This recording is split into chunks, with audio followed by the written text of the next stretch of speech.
what's going on, everybody? It's Rich Perez welcoming you back into another weekly dose of the Rundown. Of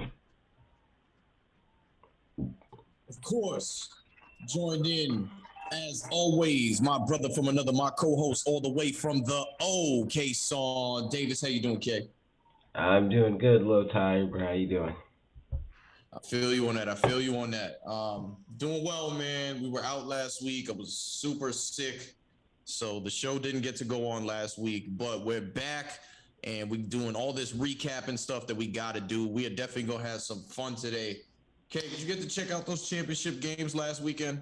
I was working, but we were watching the game, so yeah, but not really, but yeah. It's all good. Let's get into some recapping. First and foremost, a little bit of I don't know who picked. Maybe Mike might have picked the Bengals. Maybe you did. You pick the Bengals? Nah, I definitely picked the Chiefs. Yeah, I think we all went with the safe pick, which was the Kansas City Chiefs, and the Cincinnati Bengals with Jamar Chase, T. Higgins, and the new Joe Cool go out there and they're going to the Super Bowl. You know, that super young, like lively kicker kicks them to the Super Bowl third time in a row.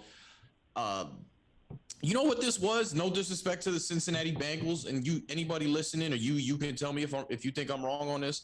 This was more to me the Kansas City Chiefs, and specifically Patrick Mahomes, melting down than it was the Bengals coming out and winning. The Kansas City Chiefs were up, 23-3 to start this thing off, and from the end of the first half on was just completely bad football by Patrick Mahomes. He reverted back to what we saw in the beginning of the year, where he's just doing too much and just not making good decisions. And it came back to bite him. And against a team like Cincinnati, where we already talked about throughout these playoffs, that they're not scared of the moment. Yes, they're young, but they're not really wide-eyed like some people might say. They're here to take it. And then they got a quarterback who I think is going to be a generational talent, to be honest with you. I don't think I'm gassing it when I say that, especially with these performances that he's been able to put together, along with the fact he really doesn't have a strong offensive line. You can't let this team back in it. And that's exactly what happened. And I mean, we'll get into our Super Bowl picks later, but even in the Super Bowl, they're going to be dangerous. Yeah, definitely. Like you said, like you said, I think the Chiefs kind of blew it. If you think about it, they kind of got maybe too aggressive because they were up big right before half, and they still tried to go for it. I mean, I guess Patrick Mahomes tried to get that timeout at the end, but you really should just kick the field goal. If you think about it, they kick the field goal, they probably end up winning this game, and the second half maybe turns out a little differently. So they try to get aggressive or stay a little aggressive, and maybe it came back to haunt them a little bit. And I don't know if they just ran out of gas in that second half, but yeah, big shout outs to the Bengals for being able to come back because I don't think anyone seen that or anyone expected that. If you figured that if they were going to win, they won in a close one, but you didn't think they were going to be able to come back on the Chiefs. When I was watching the first half, I was like, yeah, the Bengals just might not have enough firepower to keep up with the Chiefs. And in the second half, they were able to turn it around though. So Yeah, I didn't think, not that I don't want to say they don't have the firepower, because they have the offensive weapons, and I don't know about you, I really think highly of Joe Burrow, especially at this point with what he's been able to do. So I want to say they didn't have the firepower, but between what we know, the Kansas City Chiefs are the proven commodity already, and on the Bengals side again, I just thought youth was going to play a huge factor in this, and we know he didn't have an offensive line. But again, man, kudos to them. That was huge. And yeah, I agree. A part of it was running out of gas, but I don't know, man. They choked. The Kansas City Chiefs choked, yeah, and it definitely. was But poetic. yeah, definitely. And like you said, they have the weapons, but to have the weapons to come back on the Chiefs at Arrowhead, I thought that was kind of maybe not possible. So yeah, so they might, like you said, they may have the weapons, but I just think, especially when they were down, I'm like, yeah, they probably just don't have the firepower for this one. So it's part of, because even Patrick Mahomes, he turned it over at the beginning of overtime, right? He threw an intel. Yeah, Yeah. It's So that's what I mean. Like he like I don't know. I think he lost it. Like he played really bad football for he looked amazing for the first quarter and like maybe half of the second quarter, but that he revert like I'm saying when when Tim had the pick, they're not going to the playoffs and stuff. That's what he looked like.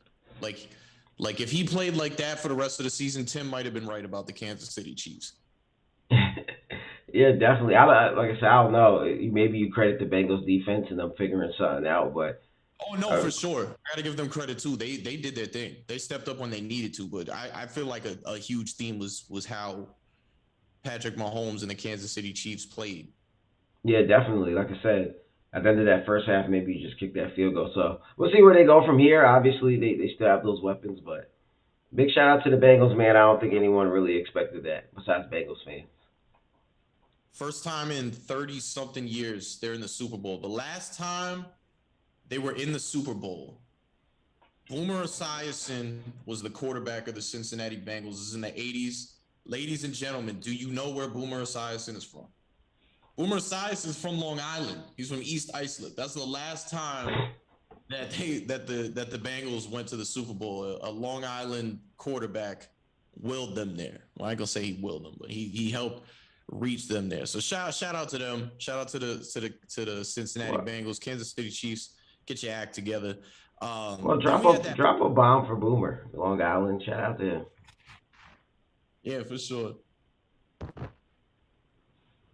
Strong Island, stand up, stand up.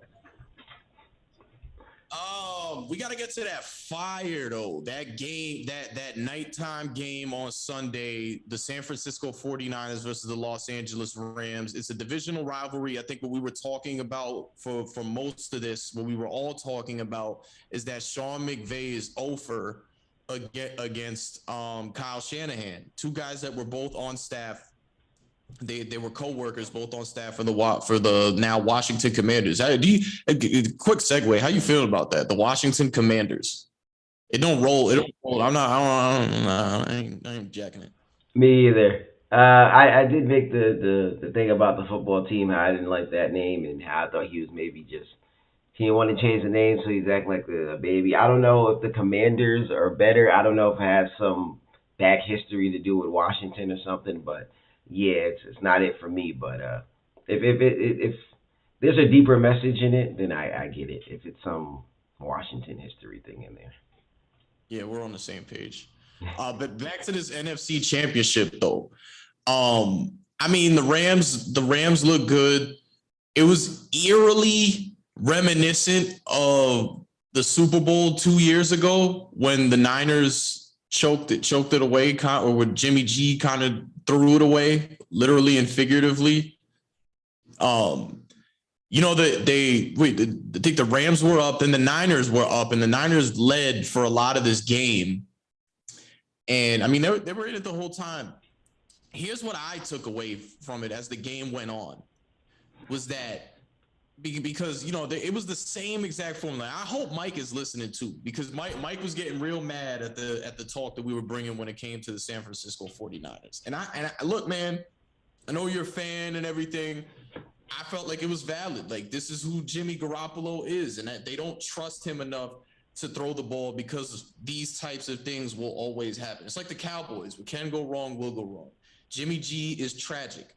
So, I mean, what I started to notice as the game went on was their offensive line was just wearing down. Like, that pressure that Von Miller and Aaron Donald and those boys up front were giving them was really starting to really hit them. And you started to see it because they were starting to charge through and they were getting to the quarterback now. So that was my takeaway. And now it's late, Matthew Stafford, another playoff moment in this game to be able to put the Los Angeles Rams up. Cooper Kupp is doing his thing. Odell Beckham is doing his thing. Sonny Michel's in the backfield doing his thing. They did what they had to do to get back in it on offense. Then I'm not going to say defense won them the game, even though they were the ones, putting it on, bringing the pressure. Jimmy G They're coming at him. He comes out. You're thinking that he's going to get sacked to lose the game, pretty much. And then he throws it, like kind of just lets it go. And it's intercepted and it ends the game. And it's just like, this is why they drafted Trey Lance, because they don't trust you. And because this is exactly what you would do. This is why they're not trusting you to throw the ball like that outside of these dink and dunk things. Yeah, definitely. Like you said, it kind of reminds you of the Super Bowl a few years back when he had a chance late and kind of threw it away. Uh, yeah, I think there's more of the same about what we talked about the 49ers. They don't really trust Jimmy Garoppolo. The defense is great, and that's probably what you would have thought to carry them to the Super Bowl. And they just needed Garoppolo to play decent and kind of not give it away. But the Rams, with everything they have over there, Von Miller, Odell Beckham Jr., or those guys, I think they just were maybe a little too much for them in the end. And it looked like the 49ers were kind of maybe going to be able to get them in the first half, but obviously the Rams figured something out there. So, yeah, more of the same with the Rams. It's the 49ers. The defense would have to bring it to them, and Jimmy Garoppolo would have had to just be decent. And then, again, another situation where he doesn't come up late in the game. Yeah, big time, man. I think the other big thing was, though, that Sean McVay finally, like we said, he was 0 against Kyle Shanahan. He finally gets over the hump, and in the biggest moment is able to get them to win in SoFi Stadium. I mean, there was a ton of 49ers fans there, but they were able to still win it in front of a good number of their fans still, even though there was a good sea of red in there. But this is what you know the term. Well, you know the term because you're an Oklahoma City fan, and Sam Presti said this. Scared money don't make none, right? The Rams were all in on this season. They don't have a first round pick until 2024. They mortgage the future, get off Jared Goff, bring in Matthew Stafford, traded for Von Miller. Last season or maybe 2 seasons ago, you traded for Jalen Ramsey. I said they traded for Von Miller. You got Cooper Kupp in there. Just trade after trades, all in. Signed Odell Beckham. Yeah, they brought Odell Beckham in. They got him off waivers. They were all in on this thing, and scared. I think that's the theme. Like that's the perfect way to put it. Scared money don't make none, and all in. Who cares about the future? We're trying to get this thing going now, and they're going to the Super Bowl. All this talk of Matthew Stafford and he never did anything in Detroit. Well, he's had multiple playoff moments in this one season. And for this long career he had in Detroit, 2 playoff appearances, no playoff wins in 1 season in LA with all the pieces he needs under a solid head coach, solid coaching staff. He's going to the Super Bowl. Odell Beckham Jr. with everything he's gone through between the Giants and Cleveland. Shout out to the Giants, by the way, who tried to make this man out to be a cancer. Yeah, I'm a rant. Tried to make him out to be a cancer, saying you can't win with him. The Giants are in their 3rd season now of single-digit wins, no playoff appearance, and Odell Beckham's going to the Super Bowl. So there's that, and yeah, man, this is I respect this. I think all teams should operate like this. Yeah, definitely. I mean, maybe the Super Bowl being in LA this year gave them some motivation, but they were definitely all in. You got Von Miller, former Super Bowl MVP, going after Odell Beckham, getting those guys, Jalen Ramsey. So the defense, is there. You got some offensive weapons. So, like you said, all in for this season. I like the moves, and it's paying off for them. So, like you said, maybe some other teams will try to go and do this. Maybe try to go all in and go for it. So, shout out to the Rams for being aggressive. And I'm happy that it worked out for them. And now it's lit because they got the Super Bowl in LA, too. All sports teams, take notes, man. Take notes. Don't be scared. So let's get into the Super Bowl, man. There's a couple ways we can go for this conversation. One small conversation right here.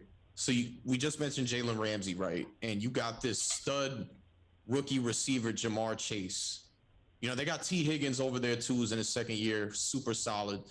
They can put 2 guys on Jamar Chase and then have Jalen Ramsey cover T. Higgins, or you could say, I want the best on the best. And which Jalen Ramsey has said he wants that matchup. So what if you're the Rams? Where are you going with that? I I may go both, and what I mean is you probably do the first option like you said, put two people on him, but late in the game, Jalen Ramsey I think has to be on him. Obviously, you see how that works out in the first half. See how having two people on him works out, and if they're still getting beat, you put your best on them. But you may do that option first, save Jalen Ramsey for later on, because sometimes with good players and great players, you can stop them, but sometimes they just need time to figure something out. So you don't want to give them too much of the same dose. So I don't want to give him Jalen Ramsey the whole game. So let him worry about trying to figure out two people on him for the first half, and then when he probably figures it out by halftime, we're throwing something else at him. So now he has to figure this out, and by the time he figures out Jalen Ramsey, if he's going to be able to figure him out, the game should be over. So I may think about if those are the options. I may think about going trying out both. I feel that. I definitely like that one. Um, I think the other one with this, because we talked about Joe Burrow and him not having an offensive line, and that front that the Rams are putting out there is deadly. Like they definitely played a huge factor in them even being in this position to win a Super Bowl. Like I said earlier, I felt like the 49ers offensive line just wore down as the game went on because of what they were bringing. Now, he doesn't have protection, and just like I said with Tom when they went against Tampa and Tom Brady, you have Von Miller and Aaron Donald. Aaron Donald, who's arguably one of the greatest football players and edge rushers of all time, staring you down. And the theme with the Bengals and Joe Burrow is he don't got protection, but he don't need it, right? They got to this point because he was still able to ball, even though he was, he had pressure coming in his face and everything. I think this is where that ends. Like I think, I still think he's gonna play well. I think he's gonna have a nice performance. But to me, like the road stops here. They just don't have enough. Like this has been a magical run for them, in year two. And we can admit that this is a special team, especially with what they got over there. They got talent, but they're still devoid of some things, and they are still young. Yeah, they said that Chase and Burrows has never lost a playoff game together going back to college. Um, So there's that. I see everything that you're saying, and I think I'm gonna go the same way. I'm gonna go with the Rams. The Rams are home, more experienced team. I brought up Von Miller earlier. He's a Super Bowl MVP before. Like you said, the offensive line over there isn't the greatest. And when you got Von Miller coming at you for a whole game, especially a Super Bowl game, you guys are young. You're on the road. And they proved a lot to us so far, so I'm not going to say that it's like 100% the Rams. I can see the Bengals winning this one. But I'm going to go with the Bengals, and I'm going to go with them for that reason on the defensive end. I think Von Miller is going to be able to get to Joe Burrows a lot, and that's going to be a difference in the game, really. If the offensive line can step up and kind of slow down Von Miller and those guys, I think they have a chance to win. If not, then obviously they're going to get to the quarterback with ease. They got to make it tough for him. Maybe he can try to throw some quicker passes or something, but Von Miller, Super Bowl MVP, he's been here before. You saw what he did to Peyton Manning. So right now, Peyton Manning's on the team. Who they play against? the year that they won it, that was against the Panthers. Because remember, Cam had the Right, chance to get on the ball, and everybody was killing him. That he didn't run after the ball after the fumble and all that. right. So yeah, yeah, So that's gonna be the difference to me. I think that offensive line might not be able to hold up with what's gonna be coming at them. yeah. And you talk about Super Bowl MVP. I'm thinking this is gonna be an offensive game. Um, so just two more things before we move on to the next subject. I'm thinking either do not let Odell Beckham win a ring and Super Bowl MVP. Like it's over, and he's about to be a dad this week. Like this man might be partying until like we don't know when. I feel like Odell Beckham's gonna get his off, and we might be conversating about him possibly as Super Bowl MVP. And if it's not him, Matthew Stafford's a quarterback, and it's usually you never get shocked when quarterbacks win these awards. So I think it's between those two. And I feel like I'm disrespecting Cooper Kupp when I say this, because right now he's wide receiver number one and had a tremendous season this year, historical. But I think it's going to be one of those two. It's a gut feeling.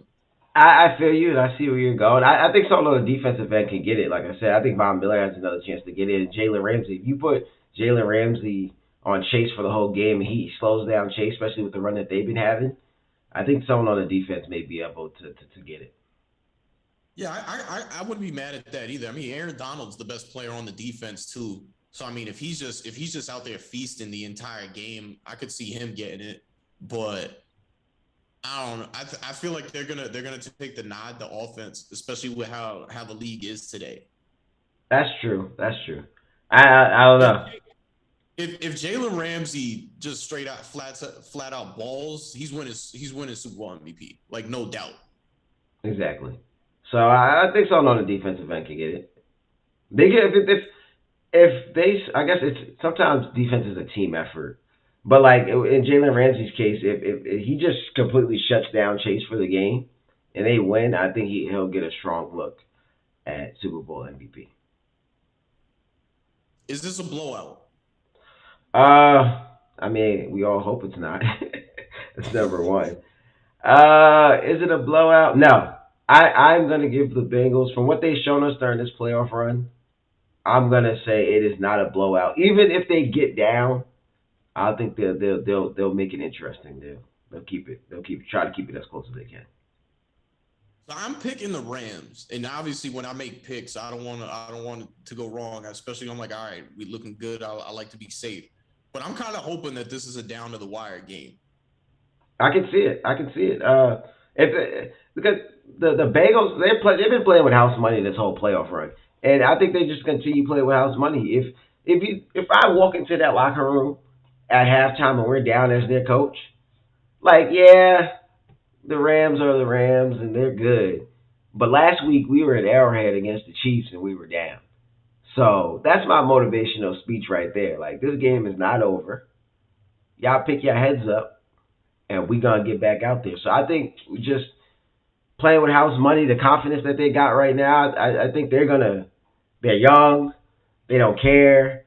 I think all that together just says that they're going to keep this game close and have a chance to win it. They might win it.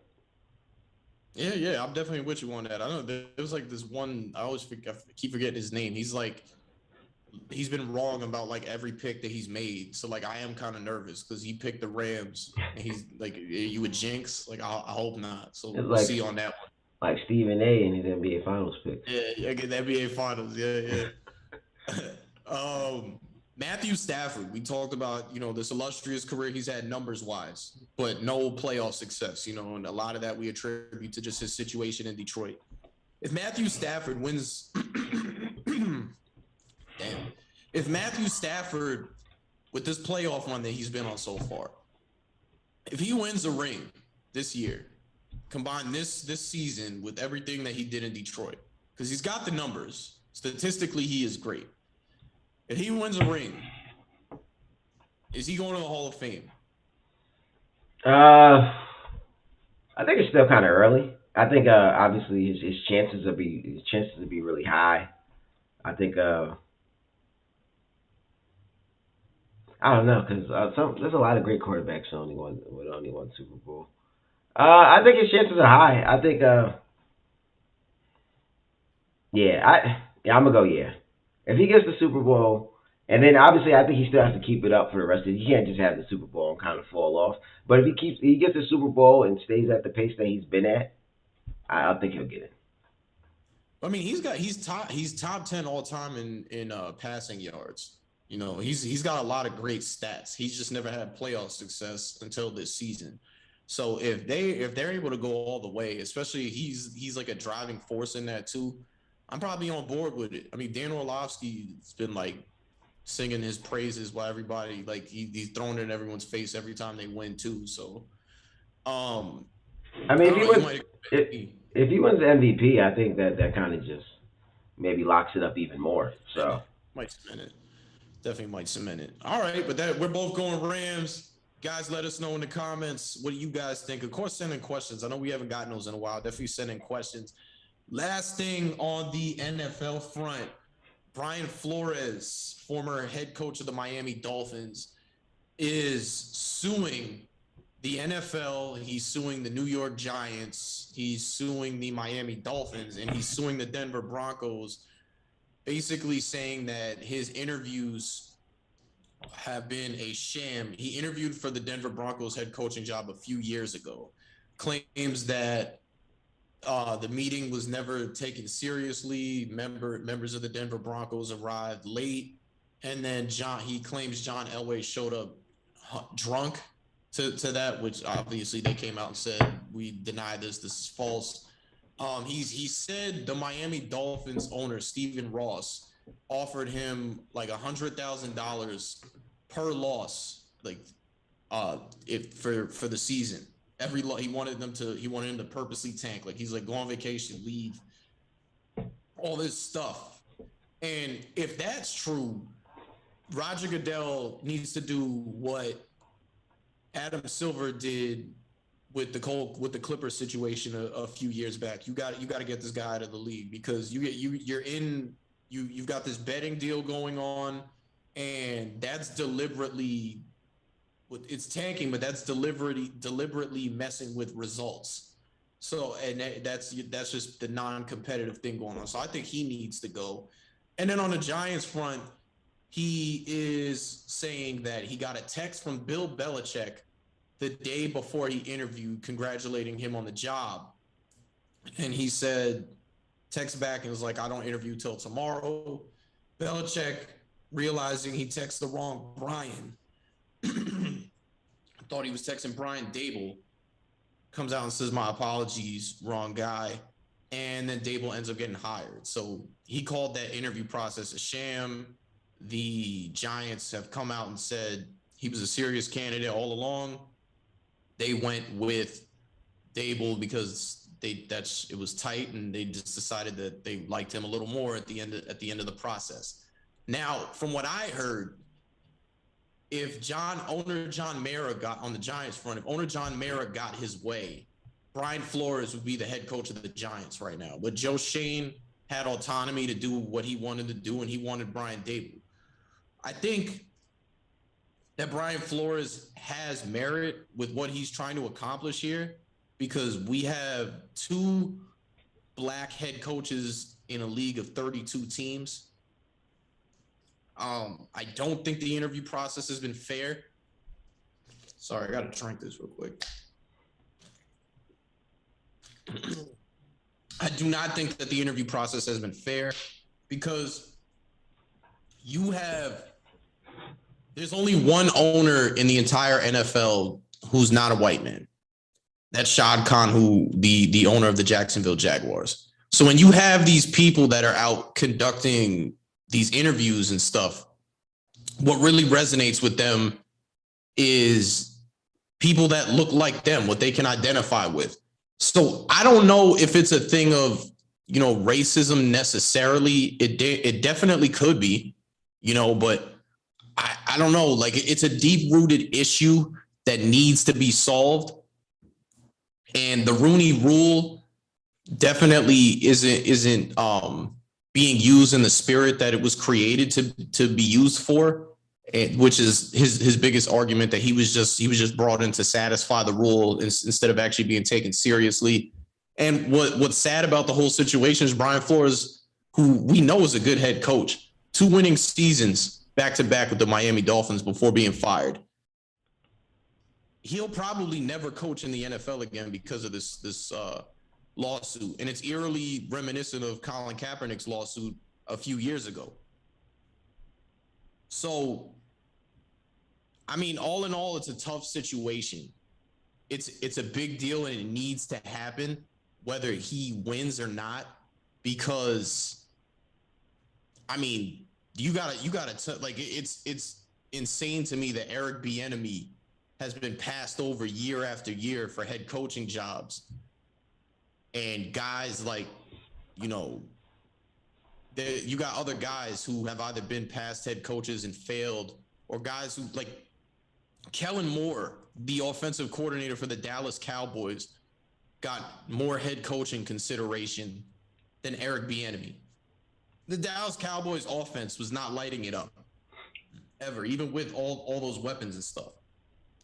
And whether it's a curse for Eric Bieniemy to be coaching the Kansas City Chiefs because he has Patrick Mahomes and is under Andy Reid is one thing. But Andy Reid's come out and said that Eric Bieniemy is the play caller for this team. So I think that this is a serious issue that needs to get solved. And I hope, number one, I hope that Brian Flores is able to coach in this league in the future.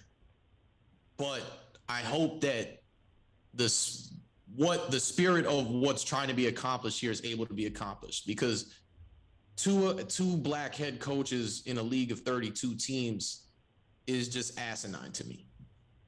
Yeah, definitely. I think you kind of hit everything on the head. Like you said, it might just be like systemic racism or something like that. I think obviously what the claims that he's making, obviously you got to see if they're true or not and what really kind of happened. But I don't think none of this is new. Obviously, they had to put the Rooney Rule in just so that you would interview black coaches and things like that. But even if you've seen players and a lot of people talk about this when it happened, everything what he says and the claims that he's making, it's not really nothing new. It's something that they've been trying to get a change for and things like that. So it's just interesting to see if some of his claims are true and how much information they can get on it. And like you said, you hope this doesn't stop him from ever coaching in the NFL again. It's gonna come down to, obviously all teams denied it and things like that, but when the real facts come out, because obviously I don't think he lied, but what do I know, right? If he lied, then he probably definitely won't coach in the NFL again. But sometimes, like he may feel that they may feel differently, but the way he's seen it, like me and you can see two things, and you can take it one way, I can take it one way.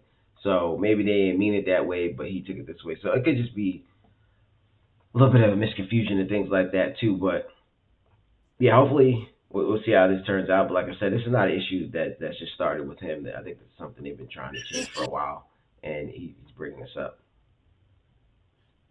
Yeah, you know, we'll definitely see what comes of it. Like the thing with the NFL is there might be a settlement here, because very similar to the Colin Kaepernick situation, it might not be a situation where they're worried about losing, but they're more worried about something else coming out. When you start getting subpoenaed and like they're asking for records of things and stuff like that.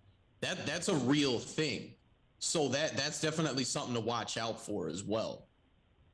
Yeah, definitely. I actually seen someone say that. I was watching ESPN the other day. Someone said the same thing, so definitely agree with that. Yeah, so we'll see what goes on for that one. Turning things over to hoops now.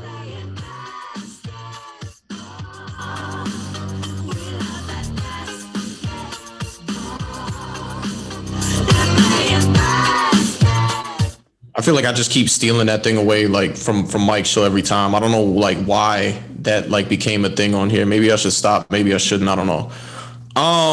First, I was gonna lead off with something else, but we got the trade deadline approaching in what, 2 days,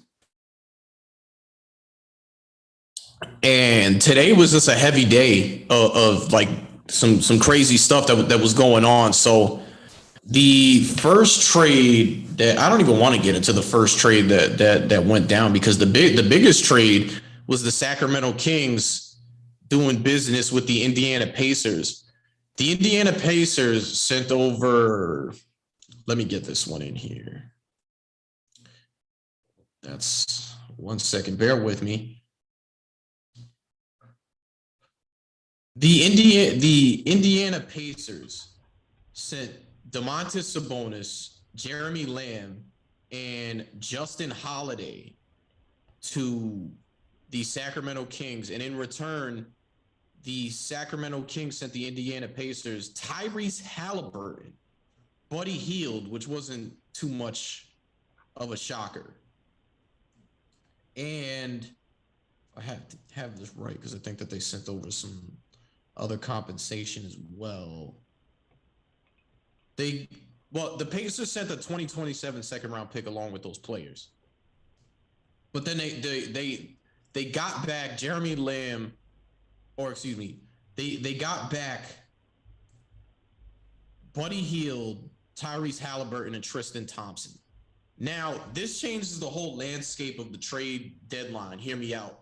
Because a name that a lot of people were hearing with everything going on in Indiana was Miles Turner.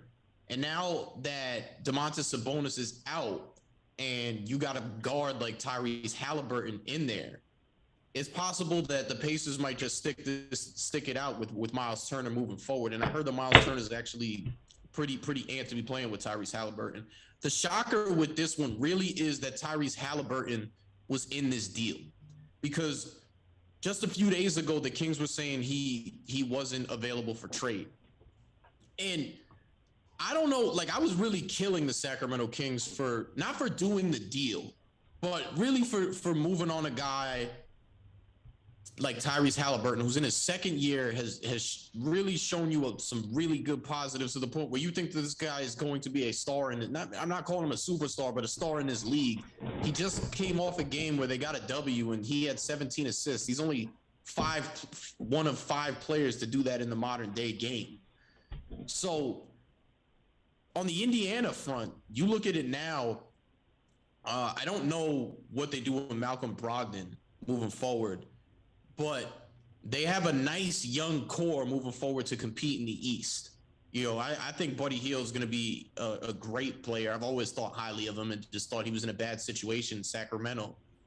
For the Kings, it's definitely we're looking to get into the playoffs moves. Domantas Sabonis is only 25 years old. He's a two-time All-Star. He's definitely a high caliber talent. And they decided to go with De'Aaron Fox on this one.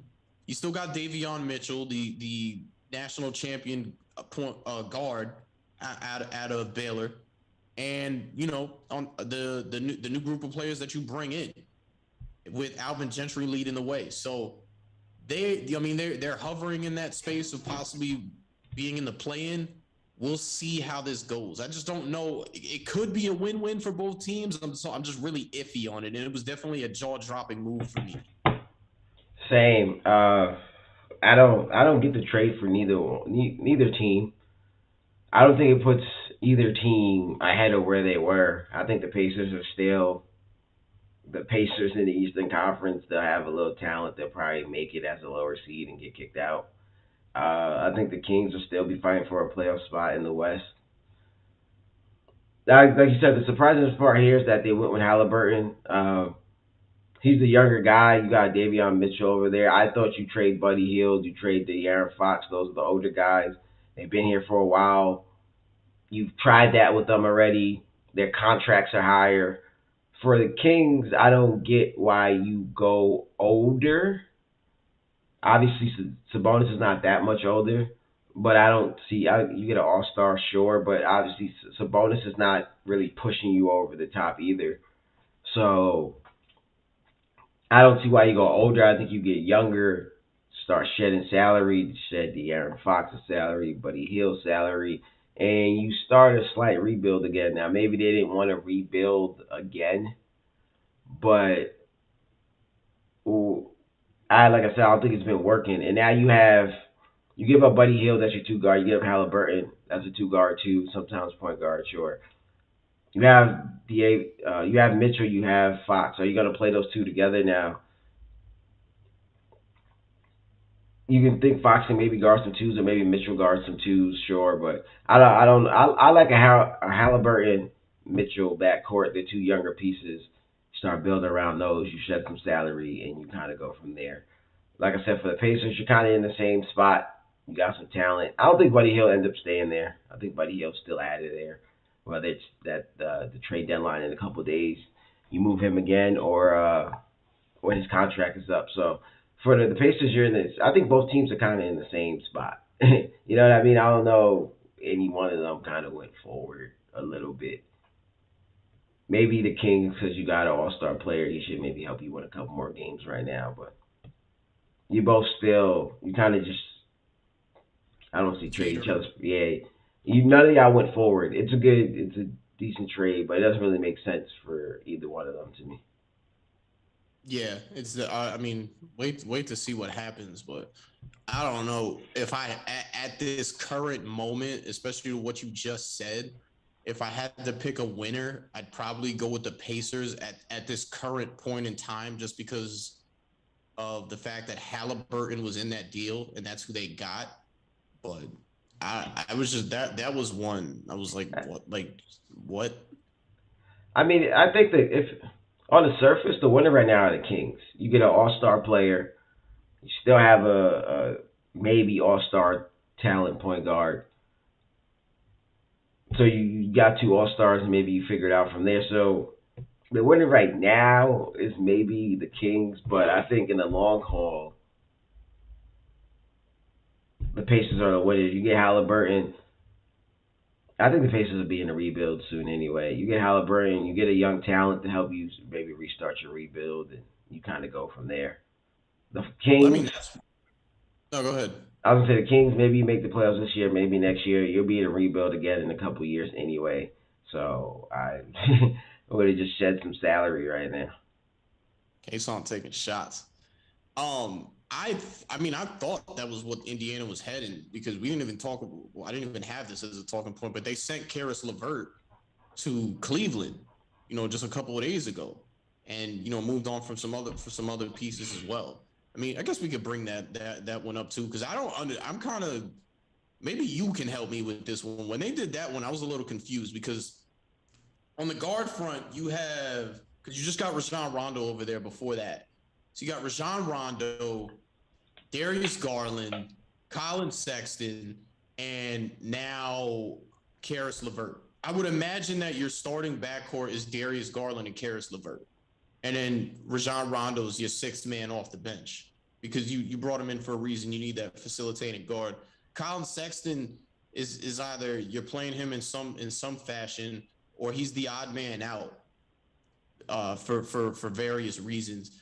But then, because I'm like, if you're gonna put Colin Sexton in there with these guys now, how does that work out in your front court?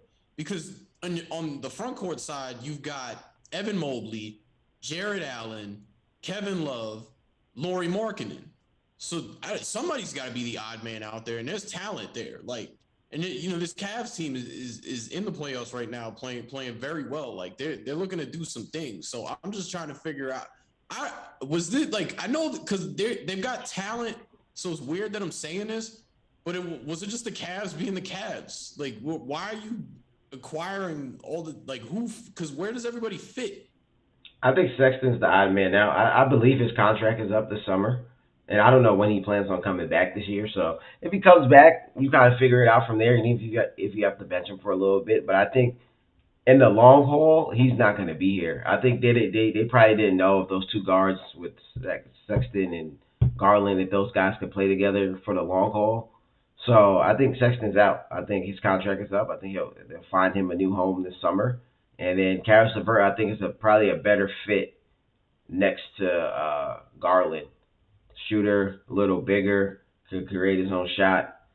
Sexton, not a bad player, but he's smaller, not really a shooter, needs the ball in his hand more. I think this is a move saying that Garland is our point guard for the future.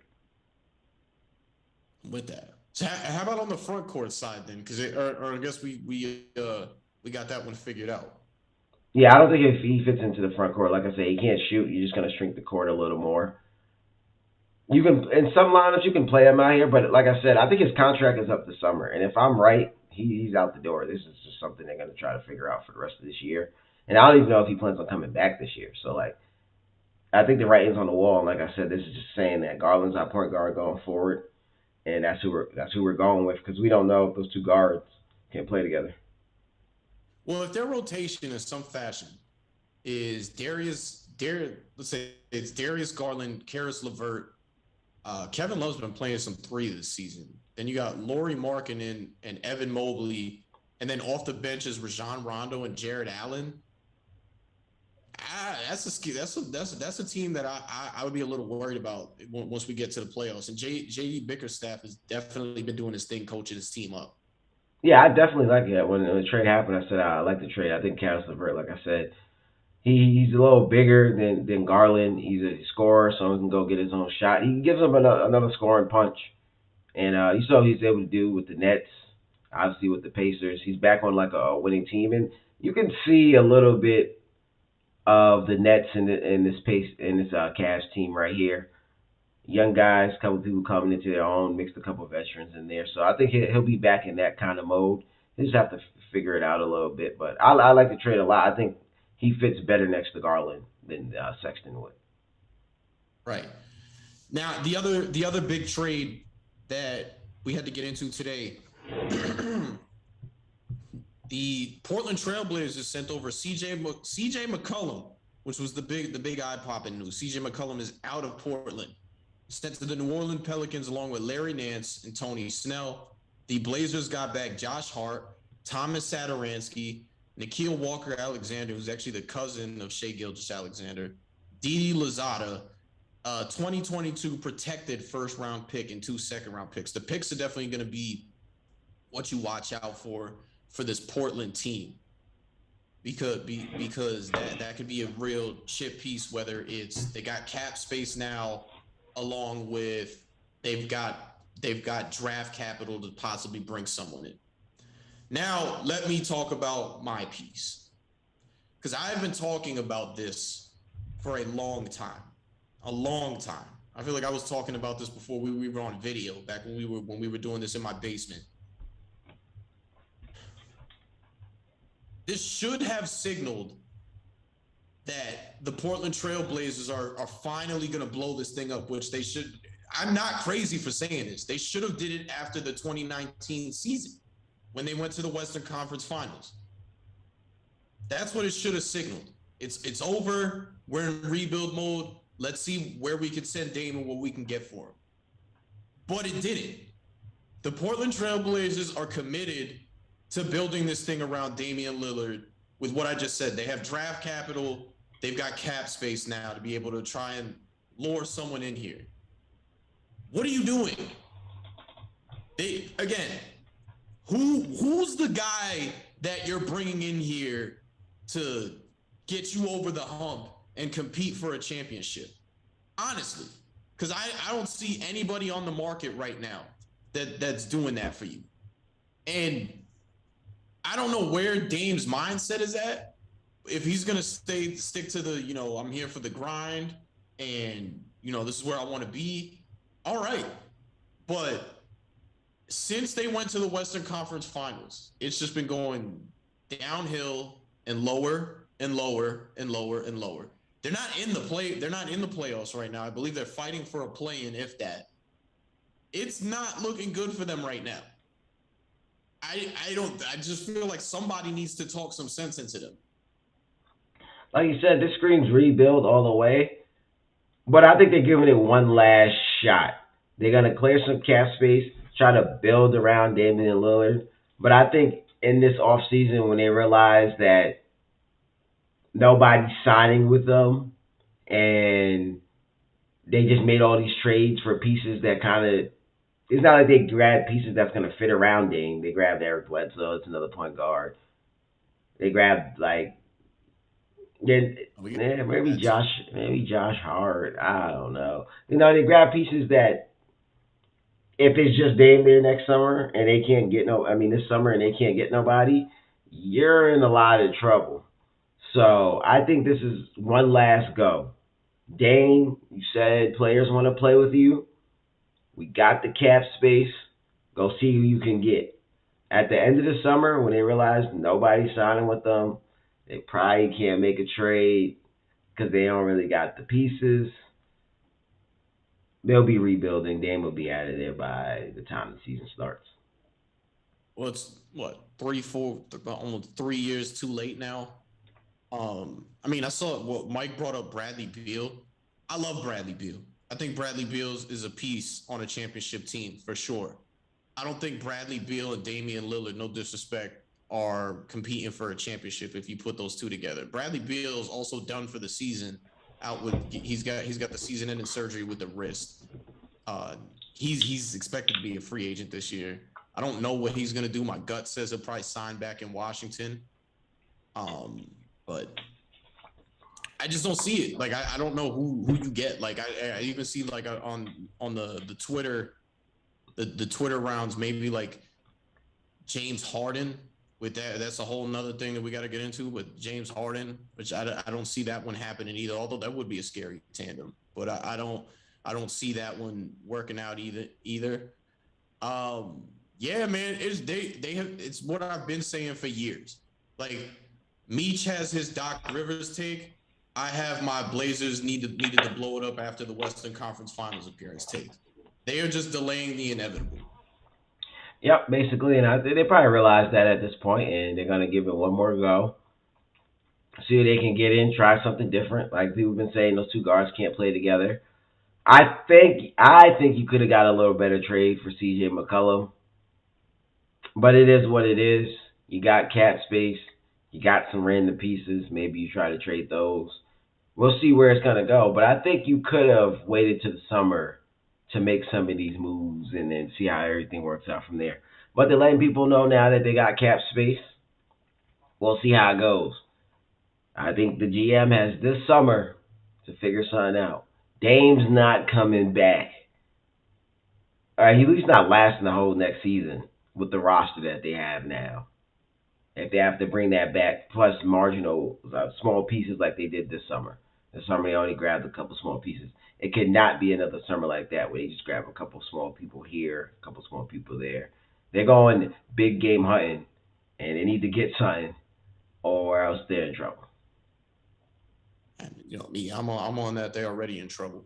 I want to dive into the Pelican side of this again. I know you said you didn't like it so much for CJ, but you are pairing up Brandon Ingram with CJ McCollum. I hate that people keep bringing up Zion Williamson because to me, Zion Williamson is a non-factor until he plays. You know, people call me disrespectful because I started comparing him to Greg Oden, but the facts are the facts. In the same amount of time, they've played the same amount of games. Zion Williamson is a talent, but I believe I said this on the show as well. My biggest worry about him was his durability, and that was always my worry about him since he was playing at Duke. We know the talent's there. Is he actually going to play, though? And not only do you have to worry about his health, but then he's also unhealthy as what literally because he's out of shape. You know, they said there was a report out that their jaws dropped when he came into training camp because of how big he got. So I guess just from the standpoint, screw it. Let's say that you have this new big three in New Orleans. They're another team, like we mentioned, Sacramento trying to make a playoff push. New Orleans is in this thing trying to make a playoff push now with, you know, this dynamic type of player in CJ McCollum, along with a really, really nice young talent in Brandon Ingram. What do we think? What are we thinking on this front? I think Stephen A. said it. I don't like it for CJ. He's a talent that you want to see compete on like a high level for a championship caliber team. So we'll see how it goes. I think they can maybe make a run for it, but really this is more for next year when maybe they do get Zion back. They can maybe try to add a couple other pieces, but obviously I think they're the winner in the trade for now. You get CJ, you get the best player, but I still. It's Bi over there. You got Graham over there, but like, do you really have any other great pieces around those guys? So I'm gonna be honest too. Before anyone gets on me, I haven't watched a lot of Pelican games, so I don't know exactly what's going on over there. But they also haven't been the greatest team over the last couple of years. You think about it. You lost CP3, you lost Anthony Davis. That's all in a 10 to 15 year span. Maybe you're trying to change things around. We'll see how it goes. It's gonna be a wait and see approach. But like I said, I don't think they're gonna be a championship contender next year. So you feel bad for CJ because you want to see him compete on that high level, and then to go from playing with Dame to playing with Bi and maybe Zion Williamson and New Orleans, which is like the smallest market. I feel bad for you Good a little food bit. though. Yeah, yeah. But let's see if they can turn this thing around. So they got some talent. I think they're gonna need to try to add a couple more pieces here and there. I think You got Graham, but I think they can go for another point guard. But we'll see how it goes. Yeah, I was gonna say they're kind of in a similar situation to like the New York Knicks. Like they really need a point guard. And I am gonna. No, I'm not gonna do it. I'm not gonna do it. You got, Um, they can convince Dame to go over there. to New York? No, to New Orleans. Oh no. There's no. He's not even. I don't know how you would make that happen. Like how long? How many years he's got left on his contract? Oh, I forgot Dame. Dame's not free agent. Well, yeah, free Dame, Yeah. free CJ. Free CJ just got out. We still screaming free him. Yeah, Um, free the guys. how about the Clippers? Like you mentioned, that's another one we mentioned in the move with Portland. I feel like what the Clippers ended up doing screams like we're going for this. Next year is our year type scenario with the trade pieces that they make. You got another dynamic two-way wing in the trade from Portland. So now you've got three two-way wings when all is said and done with, adding that with Paul George and Kawhi Leonard. So you're just really waiting for Kawhi Leonard to get back. They got rid of my boy Justice Winslow. Disappointed in that. But what are we thinking on the Clippers front? Like you said, you get Covington, 3-and-D player. Someone's gonna help you. Plays in some big games. You can go small with him. You can stay big with him. You also get Norman Powell, who big for the Raptors a few years back, another kind of 3-and-D player, someone who can score. So, like you said, the Clippers are going all in. They're gonna see how far they can get this season. They're playing with house money, but you're waiting for those guys to come back. PG, Kawhi Leonard, and now you just got more pieces around them, and more pieces that seem like they should fit perfectly around them for them to make a run for it. So, this is a great trade for them, and it's for next year, like you said, they're going for it. Um, and last on the trade scenario, and I don't know how real this is. Like Steve Nash just came out, and this is a weird situation. And maybe you could shed some light on this. I just think that this is weird. James Harden's now starting to, after he basically forced his way out of Houston. The story I got was when he forced his way out of Houston, the owner of the team, Tillman Fertitta, came to him and said, "We got two deals on the table: Philadelphia and Brooklyn. Where do you want to go? Whatever you tell me, you're going." And he said Brooklyn. Had the opportunity to go to Philadelphia. He said Brooklyn. And we've been raving about them still, even when they were able to get all three on the court together. I said that's an unstoppable trio right there when things are hitting and you got all three of them on the court. But lately, Harden's kind of been throwing his subs. There's been reports coming out that he's not happy there and whatever. He tried to deny him or whatever. But when there's smoke, there's fire. And when a report comes out like that, there's a chance the player might have leaked it. And from what we gather, he's not happy because of what's going on. They're not winning. They're actually at this point a lot closer to the lower part of the playoffs than they are a top seed, which is wild. You got the Kyrie Irving situation going on still. He's not planning on getting vaccinated anytime soon. But I heard that the new governor of New York said that they're going to lift the vaccine and mask mandate over there. So maybe that'll change some things. But you got Kyrie being Kyrie, doing Kyrie things, and Kevin's hurt. So he's just kind of been left on this island all by himself, and he's just not happy with what's going on. And then in Philly, and this has always been said, is that Daryl Morey would like to partner with James Harden once again. And their thing is, if we can't get him in a trade, this is the leverage play. I feel like if we can't get him in a trade, we'll just get him to sign here in the summer. So you might as well give him to us now. And this is their way of getting Ben Simmons off their backs. Now, you presented this a while back, albeit it was Kyrie that was the person getting swapped out for Ben Simmons instead of James Harden. There have been rumors that this could go down by deadline day, that James Harden will get moved to Philly and Ben Simmons will be in Brooklyn. And I'll be honest with you, on both teams, those are scary fronts. You pairing up James Harden with the way Joel Embiid's been playing this season, that could win you a championship. And then also, you got Kyrie Irving with the dynamic scorer that he is, just a special talent. Ben Simmons, who's really like the modern day Magic Johnson. We want him to shoot more, but it is what it is.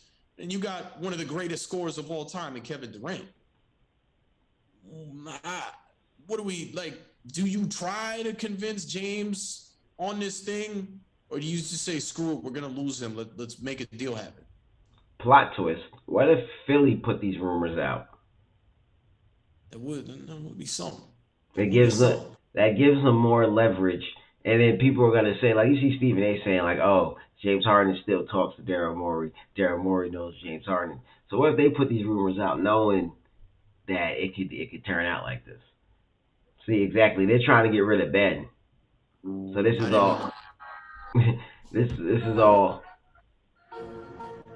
is all them trying to, help themselves. Like, let's put these rumors out there now, force these guys to take Ben. We get Ben off of here, and this is all set up by us. But if I'm Brooklyn, no matter what, I do not do that trade. I don't think about it. I don't consider it. I don't think twice. They call me, I'm hanging up the phone. There's two reasons why. One, things aren't going great for them right now. It is what it is. Kevin will be back. I don't know what's going on in New York with that mask mandate and stuff, but if that's happening, that's great because now Kyrie will be able to play home games.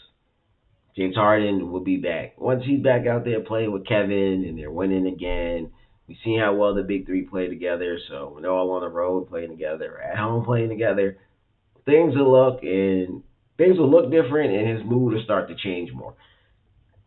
It's hard to keep someone happy when he's out there playing with God knows who, because Kevin Durant is hurt and Aldridge is not playing, and Kyrie's not playing.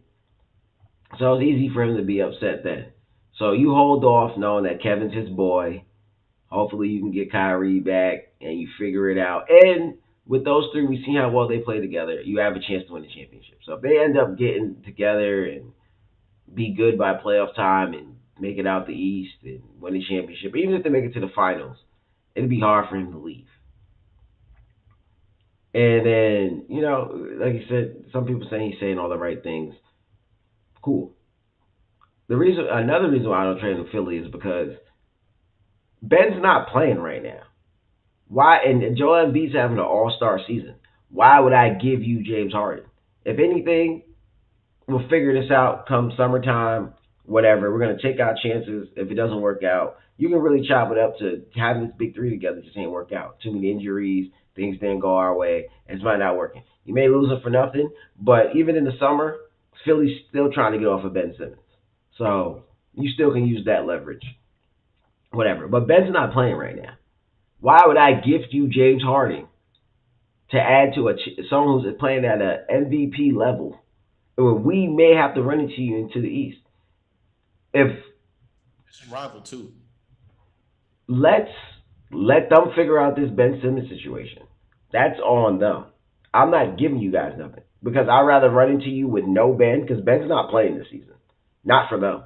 Ben's not playing for them this season. So I'd rather run into you guys with no Ben and disgruntled James Harden, but I got Kevin Durant and Kyrie and whatever, than give you guys James Harden and then run into you guys and I have Ben. And now you guys have James Harden and Joel Embiid. And for the last, 2 years, whatever they've been together, we've always talked about how the Nets kind of don't have the greatest defense for a big. So James Harden knowing all your sets, Joel Embiid playing at MVP level, sure you'll have Ben, sure. But I'm taking my chances with we can make him happy as soon as everything gets together. We'll forget about this. It's in the past. And I'm not giving you James Harden to go with Joel Embiid right now for a player who I'm going to get who hasn't touched the basketball right now. And he doesn't even want to be in New York. Maybe he'll settle for New York. He wants to be in LA. I'm not helping y'all out for nothing. I'm being petty. I'm not helping y'all out for nothing. Y'all figure out Ben Simmons yourself. All right, so I agree with what you just said, but I want to play devil's advocate real quick because I wasn't going to play devil's advocate until you brought up a thing that I feel like should be mentioned. You mentioned how bad their defense is. Ben Simmons should have won Defensive Player of the Year last year. Like he's an elite defender, right? So he's not playing for Philly. But if you made the deal, he would play for you. And of course, he's got to get his legs under him and stuff. But Ben Simmons, Kyrie Irving, and Kevin Durant is still scary to me because now you got the point guard. You still got the point guard. You lose James Harden, but you still got the point guard factor in Ben to go along and match the offense with that offensive prowess of Kevin Durant and Kyrie Irving. And then you improve a defense that was almost like non-existent when you bring in this elite defender in there. So that's something. And of course, he's got motive to want to compete against Philly because he's not happy with them and stuff. But look, like I said, I agree with what you're saying. My return to that is one, he hasn't played all season, so we don't even know who we're getting at this point. There's no way you're walking in at the trade deadline and you're just going crazy. Two, he helps them defensively, but he does not help them defensively where they need help at exactly when they play Philly. They're gonna need help in the paint when they play Philly. He's probably not guarding Embiid. Sure, you put him on Harden, cool. Still have to slow down Embiid. And there's one more thing. Also, he gives them a problem on offense. He shrinks the court for them now. Now the court's even smaller because the teams aren't guarding guys like Bryce Brown. Teams aren't guarded. If you look at the games right now, when it was Harden and Kyrie, people are only worried about Harden and Kyrie. They are not worried about those other guys. People are not going to be worried about Ben Simmons. So he shrinks the court for you guys too. So he shrinks the court. He doesn't have you defensively where you need help at. And he hasn't played all season. So, like, sure, if you got Ben from last season, maybe. But with those three things considered, I'm not gifting you James Harden to go with Joel Embiid. Look, I'm almost with you on that. Like that, like I said, that's a scary combination right there. Like they could damn well get you a championship in Philadelphia. Those two. With all those shooters, when is James Harden at his best? And when he was in Houston with all those shooters, Joel Embiid can stretch the court. They have all those shooters. But if I were to do the deal, if I'm Brooklyn, I'm not just taking Ben. Like if I'm Brooklyn and I have to do that deal, I'm gonna get stingy. Like I'm gonna ask for a Tyrese Maxey. Like you're getting James Harden. You don't need Tyrese Maxey. You're getting James Harden. I would ask for some other guys too in that deal. Let's really make something happen here. Sure, but even on Philly side, like you can take Maxey, sure, but it's like addition by subtraction, bro. We're giving you a player who he has not played all season, and we're getting an all-star player back. Like that is the ultimate come up. No matter how you think about it, this guy was probably not going to play for us. You got to give us an all-star back for a guy who wasn't going to play. Your team's automatically better no matter what. So you may lose Maxey. He's a cool, nice young player. See you later. But once you get James Harden and Embiid, once that buyout market comes, people are gonna want to come and fill it. Yeah, I mean, the thing with Brooklyn too, like we talk about this whole situation with the big three. Joe Harris is a big part of what they were doing over there, and he's been out for a while. I'm not even sure when he's gonna come back. So they've got pieces there. Like I said, at the end of the day, I'm with you 100%. If they can, get, especially if this comes out that the mask mandate and the vaccine mandate get lifted, this could be a whole different conversation moving forward. But And that's why if I'm Brooklyn, I'm taking my chances. yeah, I mean, Steve Nash just came out and said he's not expecting any trades to go down. He's expecting this to be his team moving forward past trade deadline. If they could make some trades, they should make some trades because they need to make some trades. But I don't think the big three is one of them. Keep those guys. Try to keep Joe Harris if you can, but you bank on getting everybody back, be healthy by playoff time, and let's go for it.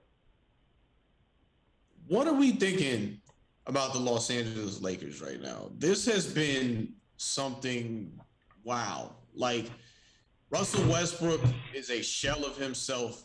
I had to bring this up because I know you're going to come with the points when it comes to Russell Westbrook.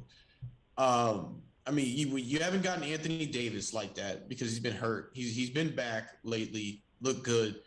LeBron is playing out of his mind. I'm gonna say it right now, and I dare anybody to challenge me on this. LeBron should win MVP this year. I mean, every year you could say he should win MVP, but this year at this age with the way he's playing, he's the league MVP in my mind. And I think that needs to be said louder. They've been struggling a lot because this is just a bad roster, and the points about the Lakers front office trying to cover their own ends with getting rid of other people or putting Frank Vogel on the hot seat, is a true statement because this is just not a well constructed roster. It's very similar to the East Coast with the Knicks. A lot of these pieces just don't fit together. Russell Westbrook is at a point in his career where I never thought I'd say this. He's getting benched at the end of games. He's getting benched in overtime because they don't feel like he's a piece that's going to win them the game. Now, I'm still a believer in Russell Westbrook. I got to echo Stephen A's sentiments from I think it was today or yesterday. I don't want to see you shooting, bro. That's not what you do. Get out there and attack that rim.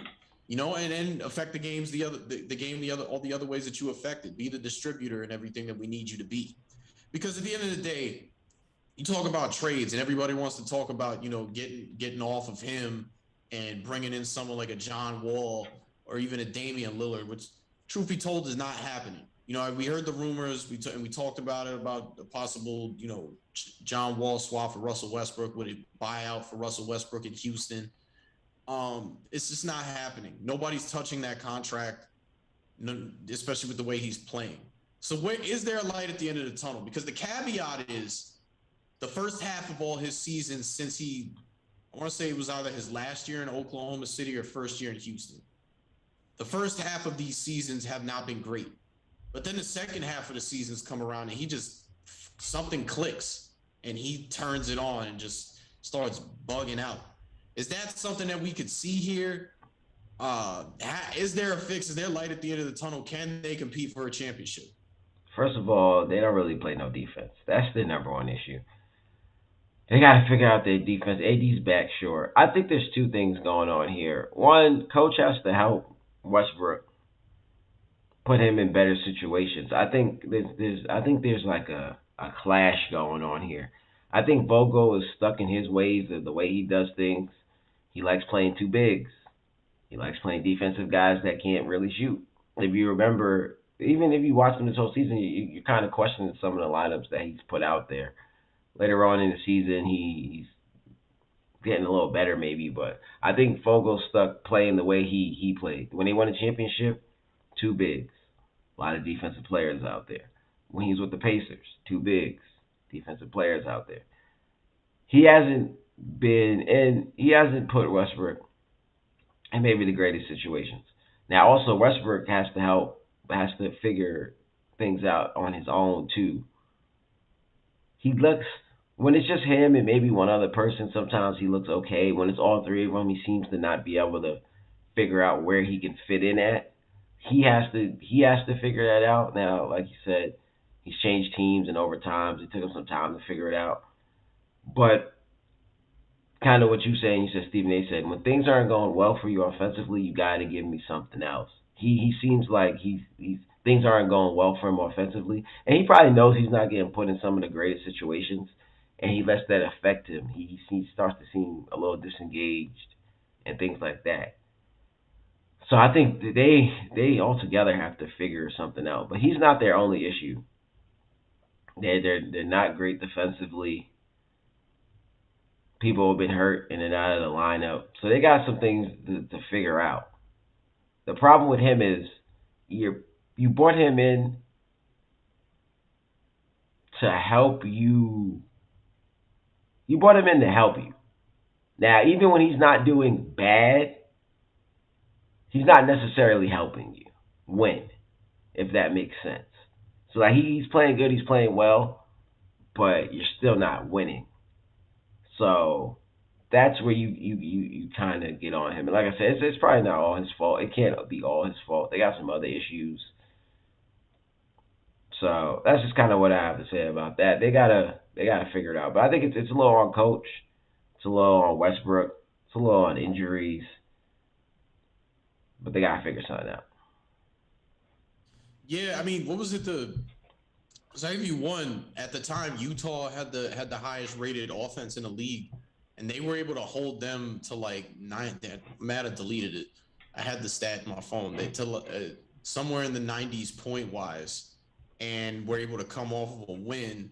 But then the next go around, they just have a complete stinker and lose to a team that like you just beat a team like Utah, and you lose to the next team that you have no business losing to after coming off a win like that, which is like it's head scratching because who are we really getting? Um, and I'm with you. I definitely think Russ gets a ton of like flack undeservedly. So I mean, you had Miles Bridges come out and say it in the that was the game that where they didn't have no LeBron or AD, and it was really Russ. And I think that the argument everybody was bringing was when it's him, just him, and a bunch of role players. Of course, he's great, like because that's what he does. This is who he is. But when he's with these other guys, he's not. He's not what we need him to be. Because he That's not almost true. came. He down by like 20 something, I think, and he was able to will them back, and they almost won the game. But of course, well, no, I think the shot that he took. Do you remember this game? Because the shot that he took to try and win it, it was a three. I would have rather him again try to attack the basket. You sent it to overtime. It wasn't a bad shot though. If you look You at know, so how the game was going, I think he just hit a couple threes. Wasn't a bad shot. Maybe he waited too long to start attacking. I think when he realized he kind of had no move but to shoot a three. Maybe that's what he wanted the whole time, but he kind of waited too long to attack. But if you see the way the game was going, he just had hit three, maybe two, three threes in a row. So I don't know, because he's got to take the back seat at the end of the day. He's the third guy on this team. So it's not you can't it can't let Russ be Russ. You can't do it. but LeBron and Anthony have to be the front runners on this team. but that's true. Like I said, they got to put him in better situations. But if you look at the team, really, you should kind of just let Russ be Russ in the sense where it's like at least for the first 3 quarters, and then the fourth quarter maybe it'd be hard to switch it up. But like, do you really need to have Braun at the age that he's at right now really dominate and control the ball that much? You want to take less pressure off of him. That's why I think letting Russ be Russ. And Russ deserves some criticism because he has not been great. The way he's been playing, I'm kind of on like don't let him be him. But like you kind of to me, it would help your team to let him just go berserk, have those Westbrook games or whatever, whatever. AD's missed some time. Bron has missed some time. Let him just go whatever. And then fourth quarter, have Bron calm things down and go. Because it takes less pressure off of AD to try to score a game. Less pressure off of Bron to score a game. Because those are the guys you're going to want down the stretch. And then Russ, when Russ is being Russ, he's going to get other people involved. He's going to create shots for other people. So it'll help the other guys a little more instead of dominating more with just AD, Bron. I think it just helps your team more. If you can let Russ be Russ for 3 quarters and keep him happy, it'll just help your team a little more to me. So like, but the way he has to show though that okay we can let him do that. But like I said, he hasn't been put in the greatest situations yet. So some of it is on him. So this is not no some of them turnovers are unexcusable, stuff like that. But I think letting him be him wouldn't be bad, especially for this team. The only thing I could think of as like a quick fix, and maybe they have done it. I haven't watched enough Lakers games. I'll try and catch the one tonight. I'm definitely not watching that Nets Celtics game, especially that none of these guys are playing. That's not appealing to me at all. Maybe stagger them, like stagger him from LeBron and AD, but that'll only take you but so much of the way. Yeah, yeah, they gotta figure something out. Like I said, I don't. I think Vogel is kind of stuck in his ways a little bit. Russ is stuck in his ways a little bit. They've missed a lot of time with injuries, people being out. Honestly, besides Russ, like I even think if they trade Russ right now for John Wall, if they trade Russ for like anybody, I don't think that makes the team automatically better. This team still has a lot of issues with or without Russ. So, like I said, Russ is gonna get a lot of flack because he's not helping them. You were there to help them. You're not doing that. You're also not playing the greatest. Some of this stuff is like, come on, bro. But they have a lot of things to figure out outside of Russ. I like y'all can blame it all on Russ if you want. That team has other issues besides that. Yeah, it's bad. It was bad roster construction. It was definitely bad roster construction. And the funny thing is, the only player that you hear in like consistently in like trade talks for the Lakers is Taylor Horton Tucker, and nobody wants to touch Taylor Horton Tucker. Like he's another guy that they like bad contract. He's good, but not a player that we want in trades. That's enough. Like Ariza, who's supposed to be big for them, ends up missing some time. Melo has played great.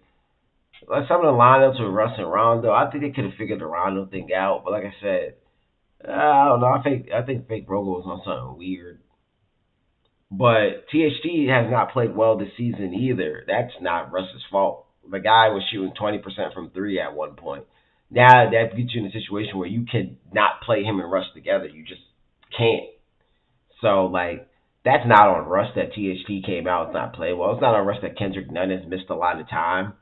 You know what I mean? Like so a lot of things just hasn't worked out for them kind of in general. So it's more than the Russ thing. THT, I think he's been playing better now of late, but like shooting 20% from three is just unacceptable, especially on that team. And when you're Kent, the young guy too, he's playing it's Kent based. Bazemore earlier on in the season. Like it was like it's more than a Russ thing. No, no, no. Right now, their starting two guard is Avery Bradley, correct? Right. No, they went to Monk, and Monk has been playing out of his mind. He's gonna get himself a Yeah, raise this yeah. summer. Shout out to Monk because he's been good. Melo just went down, so Braun just got back. So they just have a lot of unfortunate things going their way. Like I said, Russ hasn't played better either. This isn't by no means any excuses for Russ because some of this stuff is unexcusable. Look, they have to make some type of move. They like it is inexcusable if the trade deadline comes and the Lakers have nothing done. But I will say when you got LeBron James, when you got Anthony Davis, you can especially the LeBron factor, they'll figure this out. And I think LeBron will find a way, even at this point in his career, will find a way to be able to will them. Maybe not to a championship, but possibly to a postseason. So, and then we started this whole segment off the whole fact of Russ figuring things out once second half comes around. I know it's gonna be harder because he's not second fiddle on this team. He's got to be third. But I think that they'll figure something out here once the second half of the season comes around. Yep, we'll see how it goes, Phil. But they've been terrible so far. Yeah, no, it has been pretty. Shannon Sharp has been getting on my nerves with the Russ slander too. Um, yeah, Kay, that's pretty much all we got. Anything else you want to add to it before we get out of here? Nope, that's it for me. All right, man. So Super Bowl this Sunday gonna be a fantastic weekend. We're both going Rams. Hopefully, we're right. Why don't you guys let us know who you got in the comments? But other than that, it was Kay, it's Rich, and we'll see you guys next time. Peace.